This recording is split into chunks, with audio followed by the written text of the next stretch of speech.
Hello, everybody out there. Shannon Moneybags O'Hara coming to you for this month's social media theme on money. So, hello, everybody. Really nice to be beaming my face to you live and direct. If some of you guys weren't on last month, I'm doing something for as long as I do until I don't anymore, where I'm going to be picking a theme per month that we're then going to highlight, emphasize, share content, educational stuff, sometimes some shop sales and deals, essentially picking a theme to create with, mostly on Instagram. So if you're not following me on Instagram, you want to go to Shannon O'Hara Douglas. Last month we did contribution, and that was the kickoff. This month, we're going to do money. I have to say, probably money is like my favorite topic. It's my favorite topic right now. So I do something called Access Consciousness. If you don't know me and you don't know Access Consciousness, my name is Shannon O'Hara. I'm a facilitator of Access Consciousness, and that's what I do through Facebook and Instagram is share the ways in which you can apply consciousness to all the areas of your life.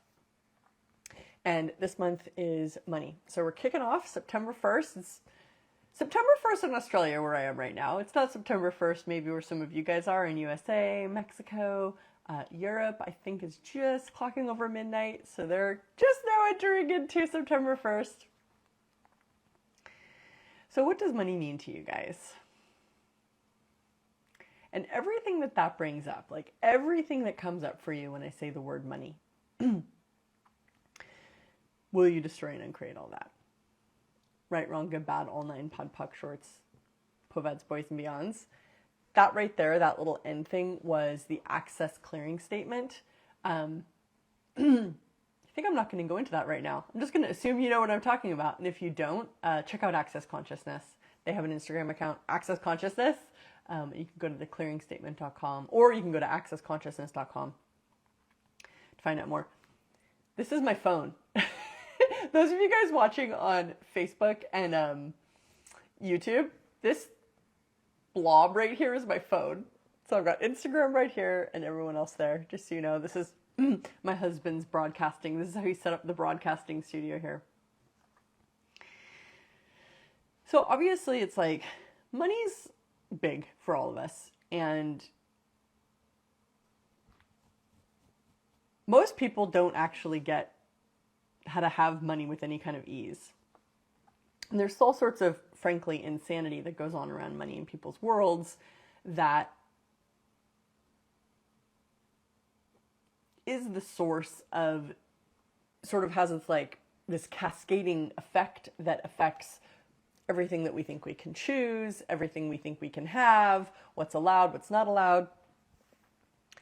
And a lot of times people use money as the reason and justification for why they can't choose. And so money gets sort of, I think, from my point of view, gets very used and abused and made into this thing, sometimes a villain, sometimes a controller, sometimes an evil entity. It gets made into all these things that it isn't. I'm working right now on a full like money creation and education video program series. Sort of like a lecture series, because one thing that I recognized somewhere in the last few years was that there is very little to no real education about money. Now, I know that that's like a bold statement because we have like things called like business schools and people get like master's degrees in like economics and business and all sorts of stuff, none of which is really geared towards what's possible. I mean, I don't know if you guys know that economics is essentially, unfortunately, well, I guess unfortunately. Economics is like this, basically like this massive data collection net where they're analyzing huge amounts of data to, in hopes, be able to establish these overarching trends for why particular cultures work in a certain way, why particular societies, how the economies of different businesses, cultures, countries, relationships. You can apply economic standards to every area, but essentially like why they work. So economists are essentially trying to predict the future to have like a more, I don't know, whatever the outcome of the future is that whoever's hiring the economist wants to create. And business school is a lot about how to understand the rules and regulations of this reality. And when I'm talking about money and the kind of money education that I'm creating and interested in is essentially money magic. I've got to admit, I am much better at magic than doing things right in this reality. I am a lifelong retard when it comes to fitting into form and structure, schools. I'm severely dyslexic. I just don't like to be limited or controlled. And so since I don't like to be limited and controlled, and I also sort of started off being one of those people who really rejected society in my like late teens and early 20s. And in so doing, I rejected money. And I really saw money as this evil entity that was motivating people to like rape the earth and, you know, do horrible things to each other. And I was seeing a lot of destruction being done in the name of money or for money. And I had grown up in a household where money was a constant source of stress and strain and conflict. Constant. My parents were constantly fighting about money. And ultimately, I think that that's what drove them to a divorce, was the constant difficulties with money. So as I became like a young adult, I started mimicking that. I wanted to somehow get away from the pain that I saw money create in my household, and that was to reject money. I thought that money must have been the source of that problem, or the reason. And so I created a huge amount of debt right early on. As an American, you're given credit like at a very young age. You know, America is a debt-based economy and a debt-based culture. It's not the only debt-based culture in the world, but America is the number one. And I started accruing a lot of debt really early on without any financial education or wherewithal, and got to this level of credit card debt that I felt completely buried underneath, like completely unable to get past or to deal with. And that's sort of where I started from. I just painting a picture of sort of where I was to present day, where I run a multi-million dollar multinational consciousness facilitation business. So how do you get from being a totally righteous, money-hating, person to having total ease, joy, and glory, total capability, abundance, and ease with money? So that's the kind of money education that I'm creating, that I would like to see in the world. And most of us are extremely miseducated about money. And that's something that most people don't even realize, is that you've been basically misled and misinformed about money. Plus, like, have you sought to actually get informed about money? And then that comes with its whole own set of, difficulties, because it's like, how many of you guys have read financial books or gotten financial advice or tried reading stuff about money and it hasn't worked, or it's just created more conflict for you?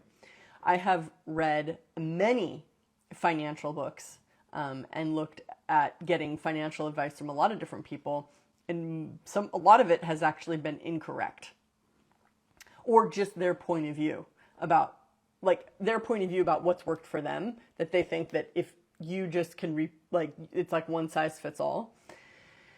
And the thing is, like, there is no right way with money. And this is, I think, one of the great myth busters with money, is how many of you guys are looking for the right thing to do with money? There's got to be some right way or right choice, or it's like, what are the people with all the money doing? Like, how do I make that choice? Or that there is, only one way. And truth, there is literally infinite ways for you to have.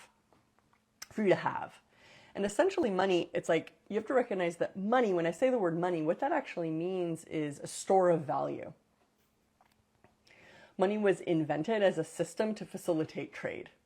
Thousands of years ago, our ancestors needed to figure out how to work within a society, and some really smart person, or multiple people, came up with, probably at the same time across the globe in their own cultures and their own societies, this methodology of trade, which involved a third party subjective, which was essentially an IOU. Or, I mean, you could trade, goats for beads, or, corn for a person, you can trade amongst yourselves with a whole bunch of stuff, right? And all of the stuff that you're trading is essentially money.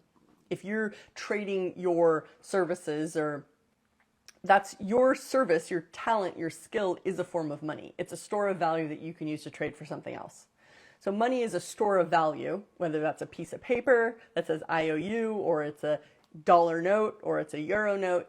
That's a store of value that's backed by a government that we're supposed to trust, can back that store of value.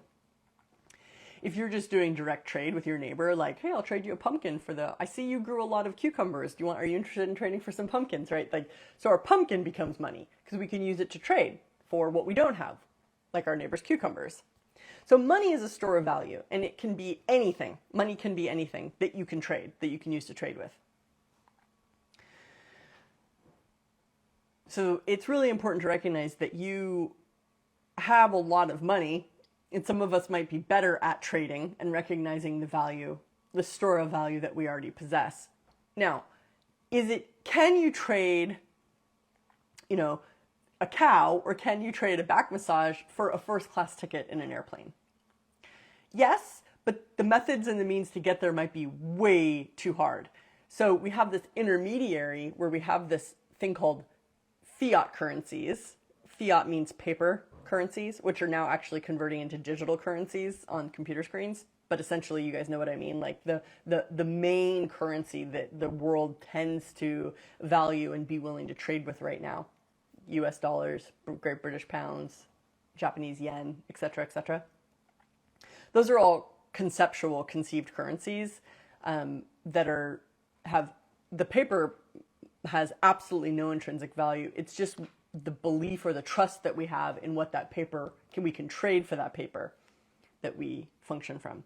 So if tomorrow, like, all fiat currencies or digital cryptocurrencies went away, what would we have? We would still trade. That would never stop. That's what we are as a species. We trade. We have to survive. We have to interact and cooperate. And best case scenario is we cooperate. A lot of what we see on the planet is not cooperation. It's like dictatorship and domination. Sidetracked.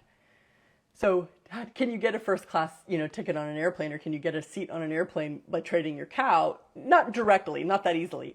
But if you can trade your cow for dollars or euros or a fiat currency, then you can get the, seat on the airplane a lot more easily. So we have this intermediary money that we work and use as a society, which frankly, I actually think is brilliant. I think it makes getting what I want like a million times easier. And this is sort of like the fun of money, is like getting what you want. Like, how can I get what I want? The thing when you have money is you can really get everything and anything that you want. So everything that doesn't allow you guys to be willing to have anything and everything that you want, and everywhere you use money to justify your own lack of asking for what you desire, will you destroy and uncreate all that? Right, wrong, good, bad, all nine, pud, puck, shorts, povads, boys, mans. Many years ago, I was travel, like airplane travel, I think has been a huge motivator and impetus for me to have more money. I remember years and years and years ago sitting in economy at one point, probably flying to Australia, which is the longest flight in the universe, and being furious, sitting in economy class and having the stewardess tell me to do this and do that and do this and do that. And I remember thinking, like, I want to kill everybody in economy class. How the heck am I going to get myself into the front of the plane, right? Actually, that wasn't even my first question. But the first place I went was just reaction. I was in reaction to hating sitting in the economy class, but I didn't really feel like I had a choice. It was more just like, I hate this. I'm stuck with this. And then I heard somebody talking about sitting in first class, and my first response was like, I can't afford that. Which, by the way, the point of view or thinking I can't afford that is how you drive money away. Reverse engineering that into, what would it take to afford that? If I could have that, would I want to afford it? Invites the universe to show you. So that's like the first principle of money magic, is coming out of conclusion and into question. And the sort of incline and landscape of asking will increase the more you're willing to have. But if you give up because of the money, you've now basically told the universe that something's not possible for you. How much do you guys use money as an excuse for what's not possible, or a reason for having or being or choosing less? And what if money actually wasn't the reason that you're having and being and choosing less? What if it's actually just because you're not asking for more? Are you asking for enough? And everywhere that you've been led to believe or brainwashed or taught that there isn't enough, that there's a lack or a limit, will you destroy and uncreate all that, please? Right, wrong, good, bad, all nine, pod, poc, shorts, povads, boys, mans. There is no lack or limit. What is true, like fact, is energy is infinite. We live in an infinite universe. Literally, science will say this. We live in an infinite universe. There is no end or beginning. There is no end or beginning to energy. You cannot destroy energy. Energy just changes. So there is no limit. There's no lack. There is no lack. Now, of course, we could talk about the Earth's resources. Actually, let me talk about the Earth's resources and what's going on the planet in a minute. But essentially, there is no lack. Like, literally, you are an infinite being. Fact. And so when you go into lack, if you go into the ways of thinking through lack, like there isn't enough, you're essentially rejecting infinite possibility in favor of the limitation that you've already bought or believed is real and true. This is where your point of view absolutely creates your reality, and you have to become a master of the way that you think. Otherwise, you'll always be at the effect of money. You'll never be choosing that which opens up the doors for life to come to you in all sorts of amazing ways. So all your commitments, oaths, vows, fealties, community springs, bonding contracts that you've made to the belief systems of that there isn't enough, that you lack, that there is a lack, that you can't have, will you destroy and uncreate all that, please? Right, wrong, good, bad, all nine, pod, poc, shorts, povads, boys, and beyonds. The whole point of view of lack is such a prevalent insanity on the planet amongst people.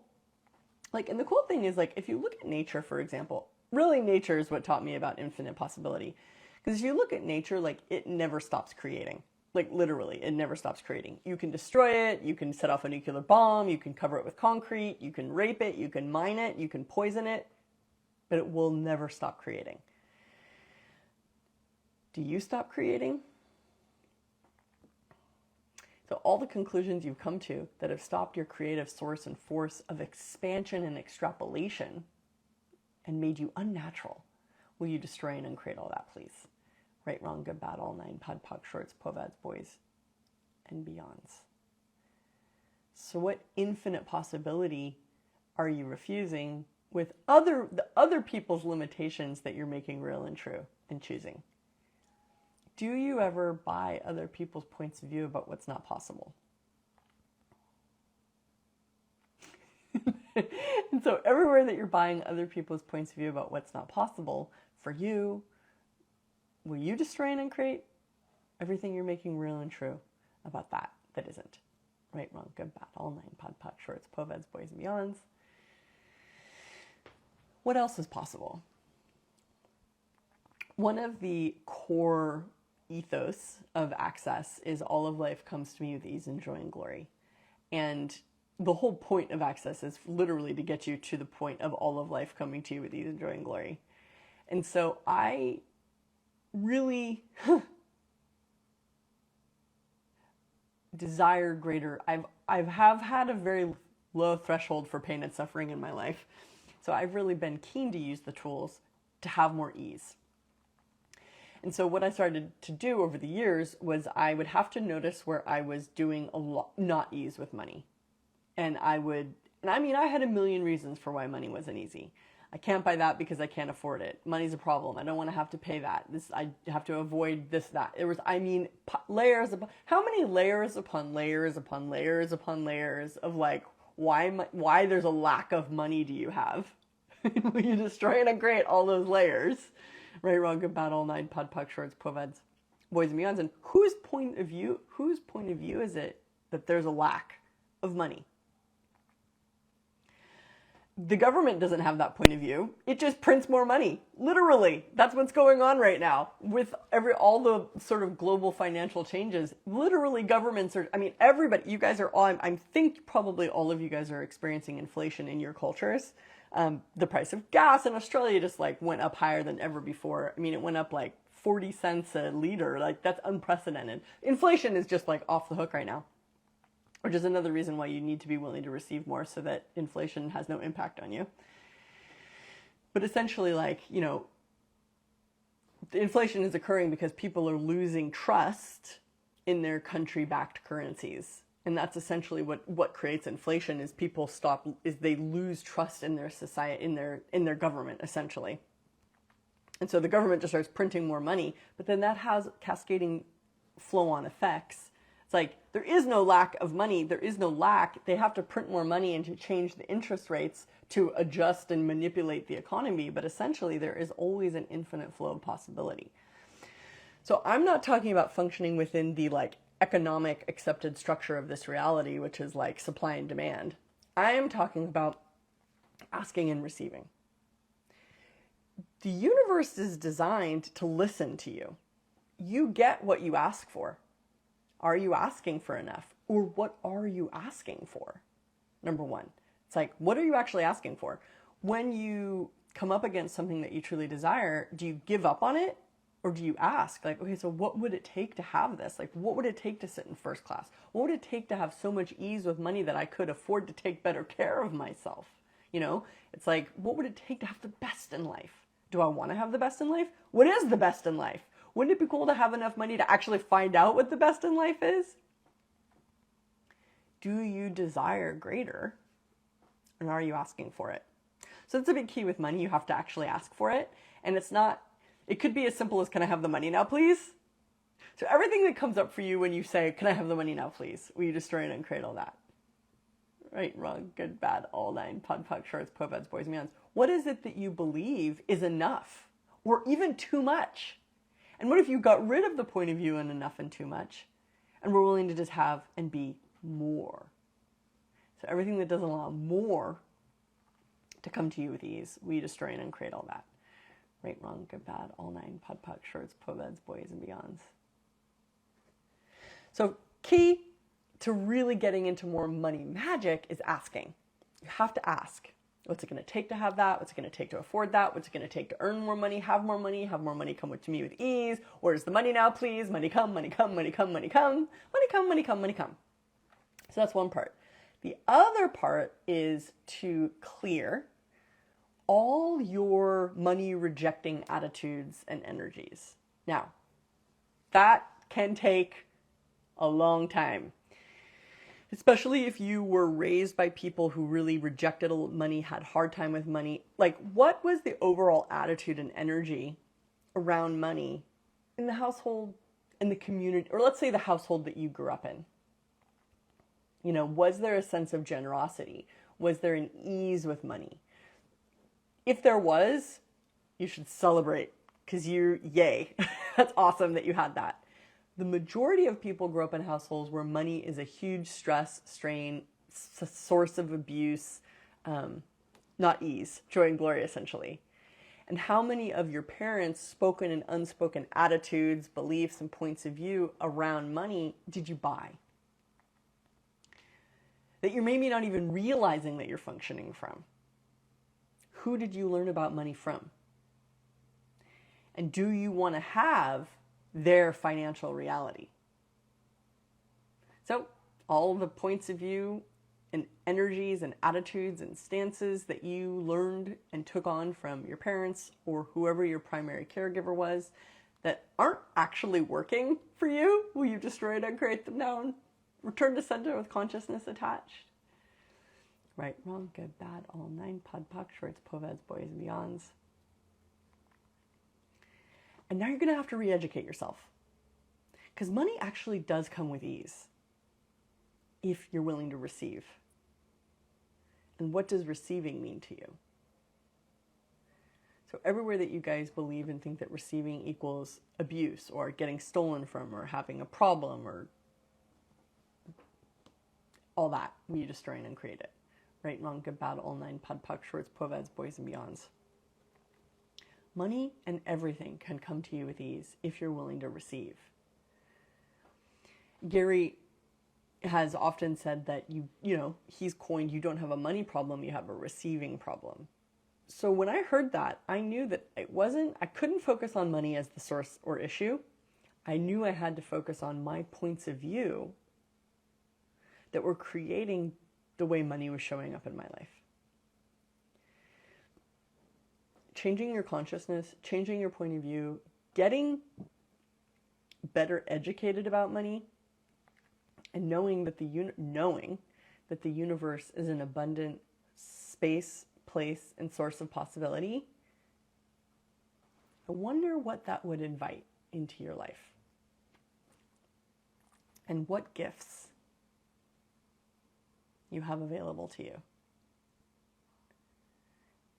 that you could now choose. So for this entire month of September, we're going to be highlighting most of the time money consciousness content. So check out my Instagram. That's where a lot of this is going to be shared. And there are so many money resources for those of you guys that this is pinging for, that you know you want something different. There are a few websites, links to some access courses, some free money resources. I've got like a ton of like money podcasts and stuff that we will share with you on Facebook and in YouTube in the comments and the discussion, and on Instagram. Hopefully this live will post on my Instagram account.